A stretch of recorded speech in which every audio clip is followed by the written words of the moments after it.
কচু শাক নিয়ে এসেছি বাজার থেকে। এই কচু শাক রান্না করব চিংড়ি মাছ দিয়ে। শাকগুলো কেটে নিয়েছি ছোট ছোট করে। কড়াই গরম হয়ে গেছে, এবার একটু জল দেব। এই জলের মধ্যে কচু শাকগুলো সব দিয়ে দেবো। একটু ভাপিয়ে নেব কচু শাকগুলো। এর ভিতরে নুন আর হলুদ দেব।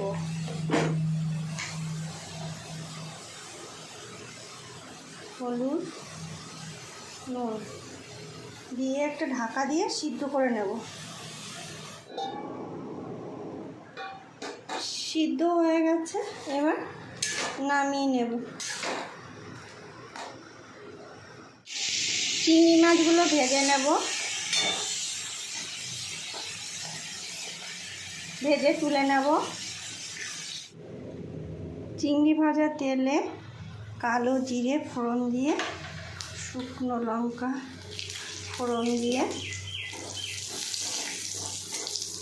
একটু রসুন ভেজে নেব। কাটা রসুন দিয়ে দেবো।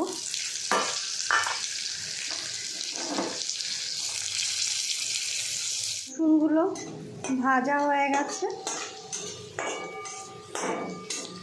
এবার ওই কচু শাক সিদ্ধ করে জল ঝরাতে দিয়েছিলাম, ওটা দিয়ে দেবো। সব জল নিগড়ে ফেলে দিয়েছি, তাই নুনটা কম হতে পারে, একটু নুন দিয়ে দিলাম। আর যেহেতু কিনা কচু বাজার থেকে কচু পাতা, সেই জন্য একটু তেঁতুল দিয়ে দিলাম। বাড়ির হলে দেওয়া লাগতো না, একটু তেঁতুল দিয়ে দিলাম, গলা কুটকুট করবে না। চিংড়ি মাছগুলো সব দিয়ে দেবো, আর একটু নুন দিয়ে দেবো।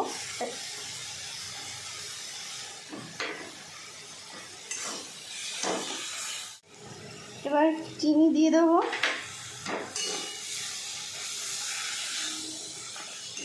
হয়ে গেছে, শুকনো শুকনো হয়ে গেছে, এবার নামিয়ে নেব। এই চিংড়ি দিয়ে কচু শাক যদি তোমাদের ভালো লেগে থাকে, তাহলে এইভাবে বাড়িতে করে খাবে, লাইক করবে, কমেন্টে জানাবে কেমন হয়েছে, আর শেয়ার করে দেবে।